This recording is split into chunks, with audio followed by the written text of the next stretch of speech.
Let me ask you a question. Have you ever watched someone lose 5 times in a row at a roulette table, only to say, okay, now I have to win? Maybe that person was you. You feel it. You know it. You've been losing for too long. Red hasn't hit in ages. The ball keeps mocking you. But deep inside you whisper, this next spin, this is it. But what if I told you, that voice in your head, that gut feeling, that strange sense of cosmic balance? It's all a lie. And not just a lie. It's the most elegant, seductive, profitable lie ever designed by human hands. Because roulette isn't just a casino game. It's a perfect illusion. An illusion that doesn't need to cheat you because it convinces you to cheat yourself. The wheel doesn't remember. The ball doesn't care. And the house loves that you think it's your turn to win. You see, roulette is more than chips and colors. It's a masterclass in human psychology, dressed up in glitz, velvet, and spinning brass.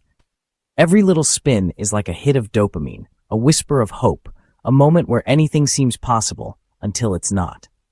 Behind that spinning wheel is a blueprint, not for gambling, but for how humans break, how we deceive ourselves, how we turn loss into obsession and randomness into religion. In 1913, people lost millions in one night watching a roulette wheel land on black. 26 times in a row. They knew red was coming. Red had to come.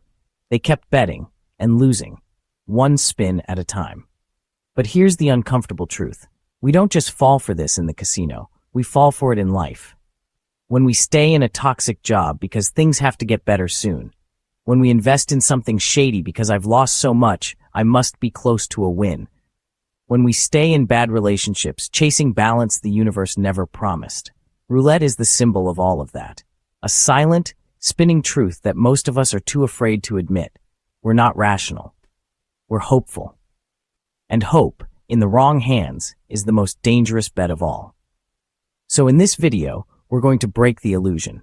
We'll dive into how roulette works, how it tricks your brain, and why even the smartest players fall into its trap. But more importantly, we'll reveal how this game is a mirror, reflecting not just your choices at the table, but the ones you make every day. Because when you truly understand roulette, you'll never look at risk or life the same way again. Ready? Let's spin. Have you ever stood in front of a roulette wheel? The lights are dim, but the wheel gleams. Red, black, green. It spins like it holds the answer to something deep, something primal. There's music playing softly in the background. Chips clack, glasses clink. A couple of tourists cheer as the ball jumps and skips over numbers. For a moment, it almost feels like magic. But it's not. That moment you're watching? That little ball's dance isn't random entertainment. It's a masterclass in psychological warfare, dressed up in velvet and brass. And today, we're going to unravel why roulette is the ultimate illusion, not just in the casino, but in life. Roulette has been around since the 18th century. Born in France, evolved from a combination of English wheel games and Italian board games. Then given that iconic spinning identity that has come to symbolize both fortune and loss. The word roulette literally means little wheel. And doesn't that just feel deceptive already? Like calling a tiger a striped kitten. The design is so simple. A spinning wheel with 37 or 38 pockets, depending on where you are in the world. A small white ball, and a table that gives you endless choices. Red or black, odd or even, high or low, both, or that one special number you swear is lucky. But under that simplicity lies a dangerous seduction. Let's start with what makes roulette feel fair. To the untrained eye, it's just 50-50 odds, right? You either win or lose. Put your chips on red, and if red hits, you double your money. Except it isn't. There's a little green pocket on the wheel. If you're playing European roulette, there's 1 green, 0. In American roulette, 2. That tiny sliver of green is where the house hides its edge. It's small, just 1 pocket out of 37 or 2 out of 38, but that's all the house needs to tilt the entire game in its favor. Think about it. Betting on red gives you a 48.6% chance of winning in American roulette, less than 50%. But it looks like 50%, doesn't it? That's the genius. It's a near win, a nearly even chance, a coin toss with a twist. Casinos love almost. Almost keeps you seated.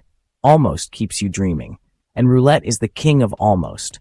Now, let's zoom in on the psychology, the real battlefield. When you watch that ball spin, something happens in your brain. a little chemical called dopamine gets released. It's the same one that fires up when you eat chocolate, check your notifications, or get a like on Instagram. Every time the wheel spins, you're chasing that little burst of pleasure.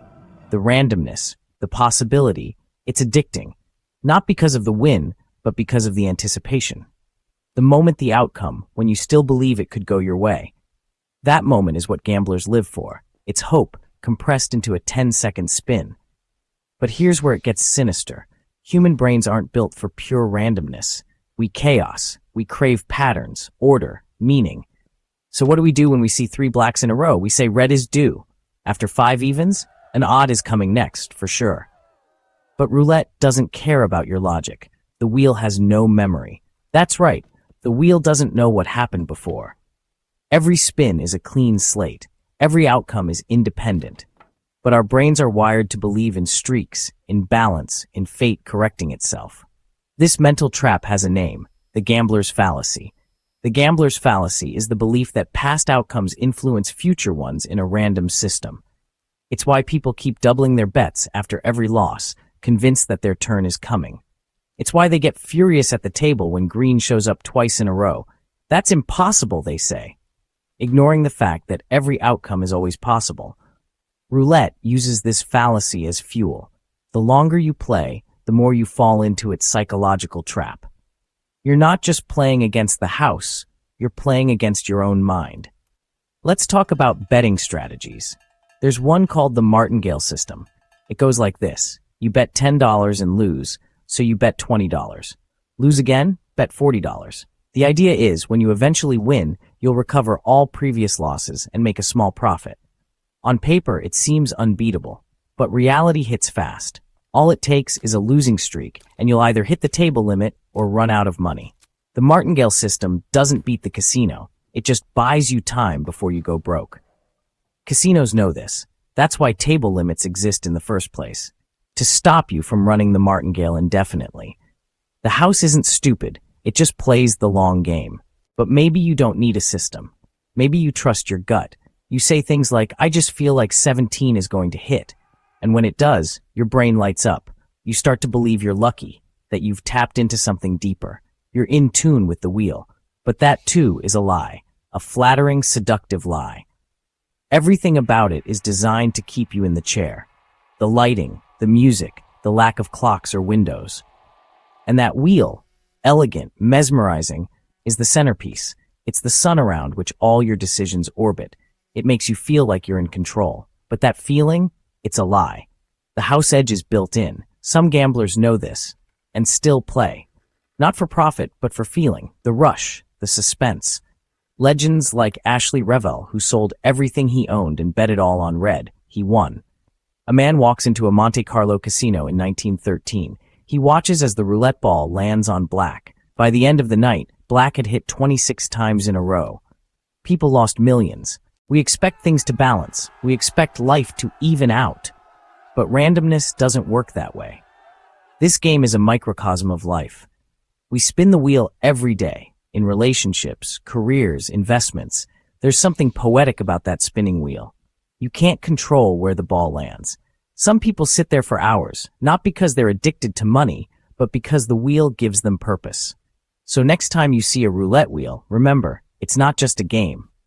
It's a mirror. Why am I still playing? Because roulette isn't just a casino game. It's a philosophy, a trap, a lesson. The house doesn't need to cheat. It just needs you to believe. And belief, my friend, is the most dangerous bet of all.